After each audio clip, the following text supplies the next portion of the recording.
Hi everybody, it's Clarke Camper with the March 2013 edition of Wall Street and Washington.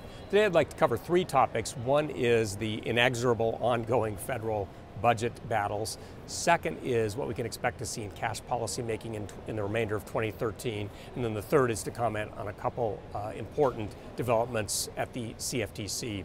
First, in terms of the ongoing federal budget battles, probably the less said, the better.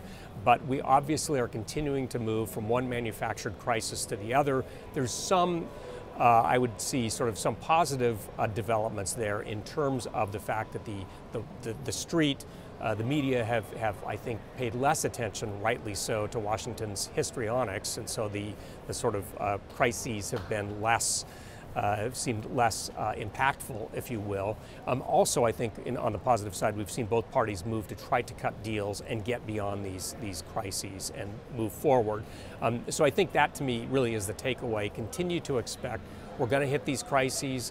There, for instance, later this month, at the end of March, there is a potential for a federal government shutdown. Sometime in the summer, we're going to hit the federal debt ceiling. Expect that we're going to come up on each of those sort of crises, that we're going to cut deals and move right through them one way or another. It's not pretty, but at least on the downside, I think we're protected from any sort of extraordinarily negative events. Moving on to cash policymaking in 2013, the nomination of Mary Jo White to be chair of the SEC is moving along very well. By all accounts, she's performing extremely well on the Hill. By her own admission, rightly so. You know, she's not a securities or market structure expert, and so it's going to take her a little while to get her feet on the ground. I think that prognostications about what her agenda are going to be are premature. It is going to take her a while to get in the seat. I think she could be there as early as, say, April 1, but give her some time to become acclimated and set the agenda for this year and, frankly, for the remainder of her chairmanship.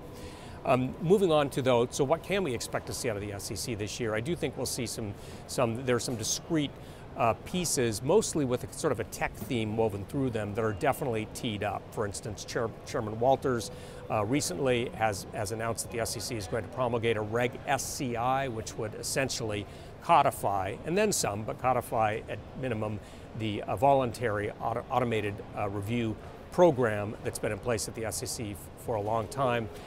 The Consolidated Audit Trail is moving forward. Requests for proposal are due, responses to a request for proposal on the CAT, for instance, are due April 25, so a lot of tech firms are moving very quickly to try to put their proposals together. In terms of tech as well, other things like decimalization, it's obviously got broader implications for market structure, but on some level it really is a tech issue. And so again, for the remainder of 2013, I think you'll see some of these discrete projects move forward. One thing that I can tell you that you will see in 2013 is continued market structure advocacy by NYSE Euronext. Everyone from Duncan Niederauer on down has made it clear that we think the current balance of on-exchange and off-exchange trading is out of whack, not just to our own detriment, but to the detriment of the markets, to investors, retail and institutional, to issuers. And so we are going to continue to advocate that Congress and the SEC in particular take a holistic review of market structure. Kick the tires, see if you agree with us, see what's right for all the market participants that I mentioned. Finally, then, moving to the CFTC, a couple interesting, important developments recently. One is with regard to Dodd-Frank rulemaking. The CFTC is continuing to move forward and implement the provisions more slowly than, frankly, even I had predicted, but I do believe that through the remainder of 2013, they will implement those provisions. Some positive development, for instance, on the CEF proposal, which I expect the CFTC to act on in April, but Chairman Wiegand, for instance, moved very aggressively to try to make some key provisions, request for quotes provision of the CEF proposal, much more workable. And I think you'll see that as a model going forward, that Commissioner Wiegand, working with Chairman Gensler and the other commissioners on the CFTC, will work hard to make the remaining Dodd-Frank provisions as practical as possible. I want to close with a comment on one other piece, which has been interesting, that Chairman Gensler has made a sort of personal priority of the whole issue about an international benchmark.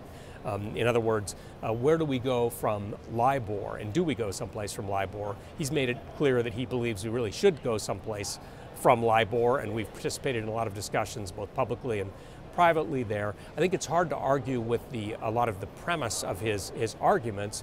What I find more difficult to figure out is exactly where we go from here. And so it's hard for me to imagine that even though if we may move maybe in an evolutionary fashion away from LIBOR over time, it's hard to imagine what actually would happen during 2013 and more specifically during Chairman Gensler's tenure. So with that, I'll wrap things up and we'll see you next month on Wall Street and Washington.